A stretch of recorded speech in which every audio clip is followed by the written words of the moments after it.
Our final speaker is from Kenya and is the co-founder of a social venture revolutionizing tea farming in Kenya. Please welcome to the stage, Kevin. Hello, everyone. My name is Kevin, as they have said. I was brought up in Western Kenya. And let's talk the language of technology, agriculture, innovation, and what it can do for us and our people. So my story begins when I was living in Western Kenya, because we do farming a lot. That's the backbone of our economy in Kenya. And sometimes we look at how our people goes through the whole work of trying to put food on our table, but sometimes they don't get the maximum benefit of what they are doing. So I know all of us love tea.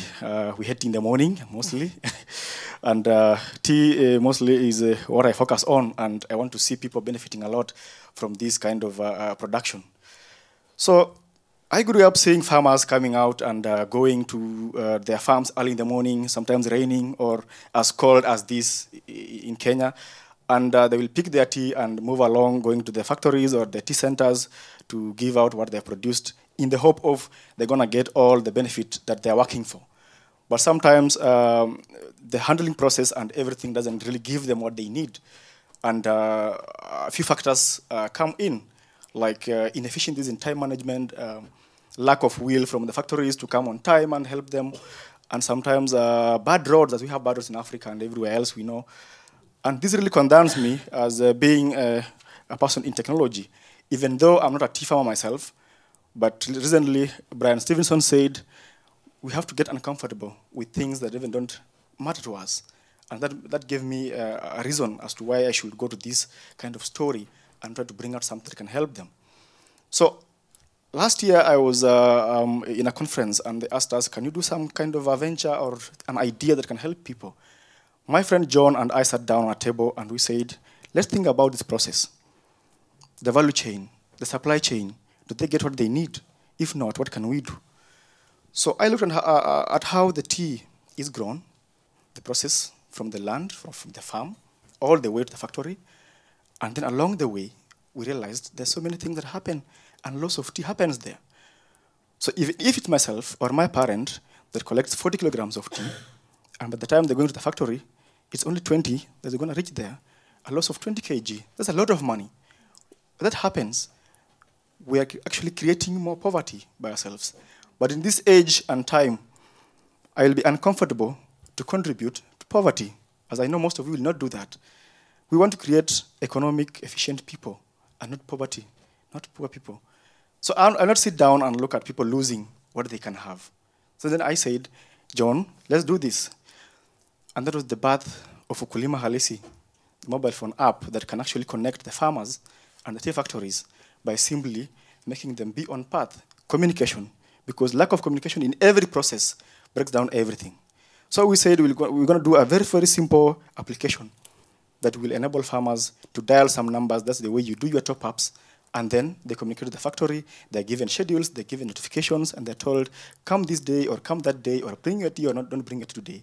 And with this kind of process, they'll end up not losing anything along the way. And by not losing tea, it means they'll have some more money or some more funds to go back and attend to their healthcare, attend to their education, live a dignified life, because they'll have some money with them. So sometimes people ask me, like, why do you do that? But I said, before I said, even though I'm not a tea farmer, but I don't want to be part of people who contribute to poverty. I want to enable people to live a dignified life by reaping benefit from what they're doing. Farmers really feed us a lot. Someone said yesterday from my agro venture that people who give us food on the table should not go hungry by themselves. And farmers who give us tea, that I'm sure this morning most of us consumed it, should not go hungry. As you take that tea today, make sure that the people who have brought it to the table are also feeding. And that is the whole mission for Ukulima Halisi. We want all the farmers to get back their money as they do their farming in the land so that they can get maximum benefit, they can live a dignified life. As we know, farmers are also human beings, and human beings have to live a dignified life. That's the whole concept of Ukulima Halisi, and we are here, only 6 months old in the process, but I'm very much happy because it's changing lives. We're making people get maximum benefit. And by doing this, we're enabling lives, we're enabling communities, And now I can walk in my community and people can say, yes, you came with this idea that's actually changing our lives. And this is all purpose of proximity, closing the distance. Even if I do one thing, just one thing of closing the distance between the factory and the people, that will make me joyful. We have to work this as leaders. We have to be empathetic. We have to show love and compassionate about our people. And if, and only if, we can do that and go back to the communities, look at the small problems that are there, and come with very, very simple solutions. Bottom-up approach, human-centered approach. That's where the life is going to change and Africa is going to go ahead. This should only change in Africa, but around the world, everyone, in India, in America, in Asia, we all have to live to our people. And it begins with us, me and you, what we can do in our all simple ways. Let's use our skills, let's use our expertise, our time, and the little we have to change the communities. Thank you. Thank you, Kevin. Hold on to that. Hold on. Thank you. Thank you, Kevin. Thank you. Thank you, Kevin. A theme in your talk was about not contributing to poverty. Where do you get your core values from? Where did you find that piece of core value that you wanted to actually be a part of the change? I grew up not having anything, because I'm part of a person who didn't see much. My parents didn't have anything. In fact, didn't even have parents at all, because growing up around people who are helping you and growing up having nothing really gives you a meaning of understanding what others are going through. If I have nothing and they have something, when someone doesn't have something, I know what it means. And sometimes we give not because we have so much, but we give because we know what it means to lack nothing. Right. And this really gives me the value of going back and see, if I can only give a smile to a face of someone anywhere and someone to give him life, because most of our people, when they're in poverty, they lose even the meaning of life. They lose hope. It's like the world is against us. But if we go and try to raise their hand one by one, we give them life. So my core thing is about, I want to see people who are happy. People who have something on the table. People who can feel part of us. We are all part of the world. We should all be happy. Thank you, Kevin. Thank you.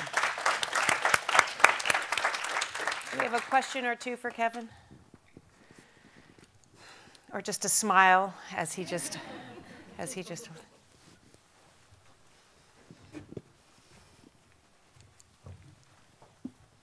Hi, Kevin. That was great. Thank you. I didn't really understand why you were saying that they started off with 40 kilograms of tea and might end up with 20. So how did they lose it along the way, and how did your communications app help relieve that? So what happens after collecting the tea from their land? They have to bike them all the way to the collection centers. And along the way, maybe long journeys, and they get there, and then there's no lorry from the factory to pick it, or there's no one from the other end of the factory to come and tell them, okay, you are here, let's sort your tea, let's get it back to the factory. So what happens is the tea is very highly perishable product, as we know that. A few hours after plucking it, yes, very perishable product. A few hours after taking it, it will go bad. And if it goes bad, it's a loss to the farmer. And a loss of the farmer is a loss of money. And loss of money means poverty. So we want to reduce the timing by making this as efficient as possible. Reduce time by the time it is picked from the land and the time it goes to the factory. So by doing this, we'll make sure that all the tea that has been picked actually goes into the process. And if it goes to the process, that means the farmer will get maximum benefit. Are there other questions for Kevin?